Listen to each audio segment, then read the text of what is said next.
Hello, everyone. Welcome back. My name is Serenity Tedesco, and I'm in the 7th cohort with Graduate Yoga Studies.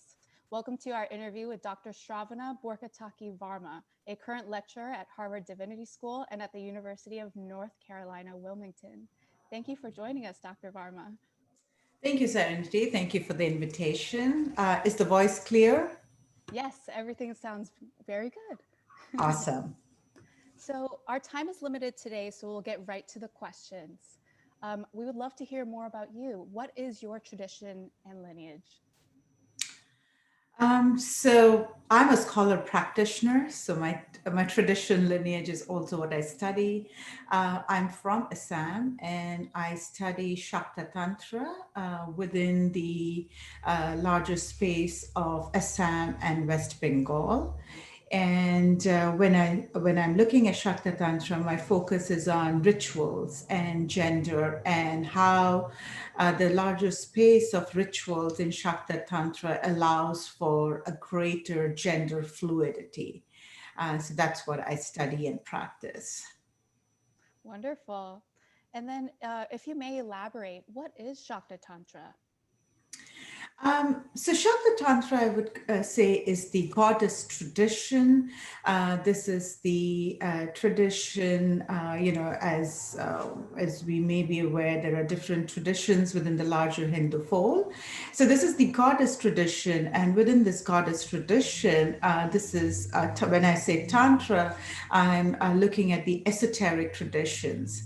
Now, it's important to just, if I may take 30 seconds, I know we are in a very, very short window of time, but when we look at the Shakta Tantra, there are several, the tradition is very, very, very diverse. So Shakta Tantra can look very different in, say, south of India versus east of India. So as I specialize and practice and study in Assam and West Bengal, I particularly work in Kamakya, which is one of the Shakta Peeths. The traditions there are what we in the academia have come to define it as hybrid Hinduism. And so some of the, when I say hybrid Hinduism, here what I mean is there is a lot of indigenous practices that stayed and continues through present times that becomes very central to the ritual space and to how the divine is accessed and sought and understood. So that would be Shakta Tantra in Assam and parts of West Bengal. Wow, thank you for summarizing that so concisely. I know there's so much to be said about Shakta Tantra, especially as a scholar practitioner. Mhm. Um, our next question, we were wondering, what is your personal journey and how has that fit into your scholarship? So my personal journey begins with me coming from, none of my family members are initiate or come from the lineage and took initiation. The way my journey began was at a very young age. It seemed like I had what today I understand in the academy is called as clairvoyance or clairaudience. So I did show traits of that at a very young age. And my parents, we were in India at that time. My parents didn't really know what to do with it. What I'm very blessed and thankful is that they didn't quench that and they didn't shut it down, saying, which happens to a lot of young children and their families. They say, okay, don't say these things.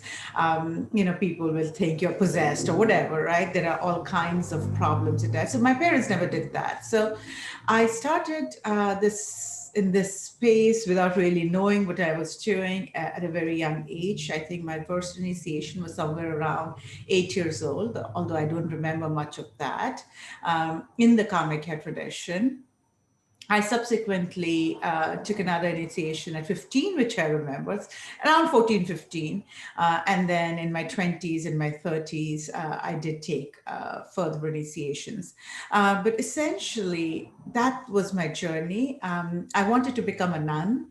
and but not a nun in the Shakta Tantra, because I never met any women in Shakta Tantra space where you could study and be a woman. I had not met, but I had met many Buddhist nuns. So I decided to train myself in Buddhism. I did my master's in Buddhism, and I was ready to become a nun.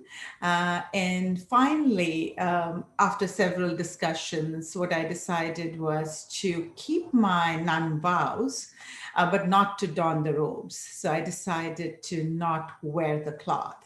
And those are personal choices.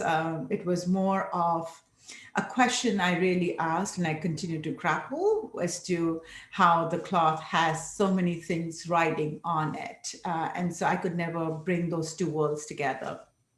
And then one thing led to the other. Once I decided not to don the robes, it was a kind of a myriad of ways where I decided to go through a more conventional career path. So I became a banker for some time, and then I came back to religion, and I finally did my PhD, which is kind of a bit of an autoethnography. And so I decided to study my own tradition, and kind of bring my practice, which was at that time a pure practice. And then I studied, and that's how I landed, kind of in the space of being a scholar practitioner.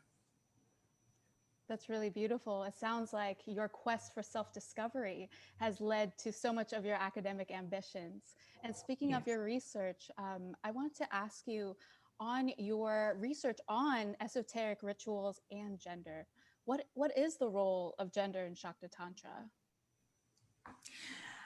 Simplistically put, again, it's a very complex question, but simplistically put, I think gender is a social construct.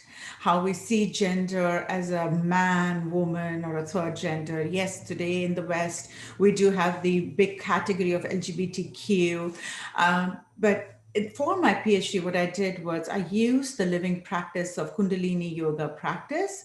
And through the lens of Kundalini yoga practice, I looked at women bodies. I looked at how men are understanding their physical bodies. And we do have the third gender. And in the ritual space in Shakta Tantra, they call us kinnars. And they don't necessarily take on these fine differences between LGBTQ plus. And so when we look at that, the ritual space of Shakta Tantra allows for us to experience our own bodies. Because in Shakta Tantra, one of the key elements is to visualize the sacred within us. The example I give is a lot of times when we are looking at the divine, and say we're saying, I'm going to hug the divine, we see us as in a non-divine category. So it's seen as the divine is accepting me. But in Shakta Tantra ritual space, the divine, yes, you are accepting the divine, but the divine is also equally accepting and opening up that space for you. So the example I always give is a hug, right? So if I were to go and say, there's a hugging mother, there is Amma, everybody, or several people, I shouldn't say everybody, a lot of people have heard of the hugging mother. So yes, there is a lot of excitement that I'm going to get a hug from Amma. What we forget in that moment is that I'm getting a hug back. So, so Amma is also being hugged. So it's not like just I'm getting a hug, Amma is also getting a hug from me. And that hugging is what I use to understand with regards to gender fluidity. Divine, as understood in the larger Shakta Tantra, yes, it's a goddess tradition, but it is ungendered. There is no he or she, right? Atman is ungendered. So if that is ungendered, we live with these gender identities, however we want to define. But when we enter that ritual space, we are transcending some of these very, very so-called defined categories of gender. I'm deeply appreciating Shakta Tantra breaking the heteronormative notions of gender and really practicing what Dr. Shyam was talking about in his previous lecture of sovereignty, Mm-hmm. honoring each other's sovereignty, and and then also receiving that hug back from the divine that recognizes your sovereignty as well. Mm-hmm. And then we were just talking about goddesses, and today is a very special day. This whole week has been because it is Navaratri, the festival of Mm-hmm. Navaratri. What have you personally been doing in celebration and worship? So it's a 9-day festival, and thank you for bringing it up. Not many people talk about what is going on currently. Yes, it's a 9-day, 9 nights, 10 days goddess festival. So as a practitioner, I fast. So this is again me. This does not mean everybody is fasting. Also, very important to know is that how Navratri or Durga Puja is celebrated, observed, practice can be very different in different parts of the Indian diaspora as well as in the Indian community. So I'll just give you one example before I come to what I'm doing. So in Assam, for example, as in Nepal, and for a larger part of the Himalayan belt, there is blood, there is fresh blood, so there is animal sacrifice. But if we go down south, it is there is what is called as a Golu tradition. There are these dolls that are laid out in a pyramid structure. All goes to the divine goddess, and that's how it's prayed. There is no blood. In some parts of North India, you will find the Ramayana and the Ravana, the entire Ram Leela being performed, and Ravana being burnt at the end of on Dashera, which is on Monday. Some places are celebrating it on Sunday because there is a bit of a confusion with regards to time. With regards to my practice, I fast for 9 days. I don't eat any meals or grains and so forth. I do a lot of my rituals. How I see the Navaratris, there are two Navaratris, but this one is celebrated the most. How I see this is a great time in the year to recalibrate yourself, to realign that axis a little bit. The examples I give is, in my practice, it usually can take anything between 45 minutes to an hour. Over the years, it's like, oh, I don't have time today. 30 minutes is enough. The next thing you know, 30 becomes 25, then 25 becomes 36. Or how much time we can carve out for meditation, for example. So this is a time I use as kind of a new year resolution, but I use it more and understand it more as realigning my central axis, my physical axis, to the universal axis, and saying, okay, I need to kind of get back and align myself again. So I do rituals, of course, every day. I chant, I meditate, I fast. And then we also, I come from Northeast, so for us, it's Durga Puja.